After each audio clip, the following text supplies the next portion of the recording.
वज़ीर आला सिंध सैयद मुराद अली शाह ने सेनेट इलेक्शन ओपन बैलेटिंग से कराने को मुस्तरद कर दिया। कहते हैं खुफिया रायशुमारी के जरिए अरकान असम्बली जिसे चाहें वोट दे सकते हैं। ये आइन और कानून के ऐन मुताबिक है। इलेक्शन कमीशन कराची ऑफिस में पार्टी के चुने गए अरकान के कागजात नामजदगी जमा कराने के बाद मीडिया से गुफ्तगू करते हुए मुराद अली शाह ने कहा कि इल्जाम तराशियों से गुरेज किया जाए।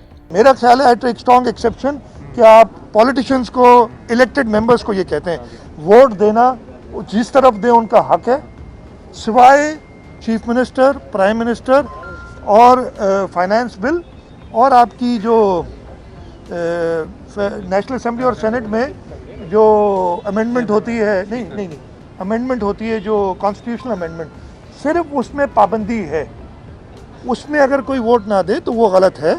उनके जो नाम हैं वो आप देख लीजिएगा, तो उसके बाद उनके अगर वो लोग वोट ना देना चाहे, आप ये पैसों के इल्ज़ाम पार्लियामेंटेरियंस पे गलत लगाते हैं। ये आप लोग देखिए, मैं I take strong exception to this कि आप लोग इल्ज़ाम लगाते हैं पैसे लेके दिए जा रहे, डॉक्टर्ड वीडियोस 3 साल पुरानी बना के लिए, जो भी है, ठीक है, ऐसे इल्ज़ाम लगाना गलत है। वज़ीर आला सिंध सैयद मुराद अली शाह ने कहा कि अब तक हमारे 12 उम्मीदवारों के कागजात जमा हो चुके हैं।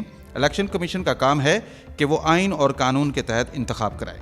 उन्होंने सेनेट इलेक्शन में खरीदो फरोख्त को मुस्तरद करते हुए कहा कि वज़ीर आज़म समेत सभी ऐसी बातें करते हैं जो नहीं होनी चाहिए। आइन के मुताबिक आर्टिकल 226 है, उसमें बहुत वाज़ेह तौर पे लिखा हुआ है कि आइन के तहत जो भी इलेक्शन होंगे वो सीक्रेट बैलेट से होंगे।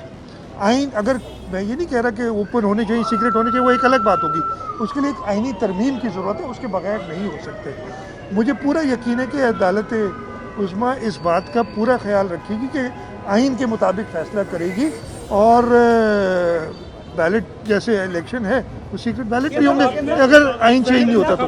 मुराद अली शाह ने कहा कि पीपल्स पार्टी ने जिन लोगों को चुना है वो मेहनती और ज़हीन लोग हैं, जबकि हुक्मरान जमात के पास ऐसे लोग ही नहीं हैं।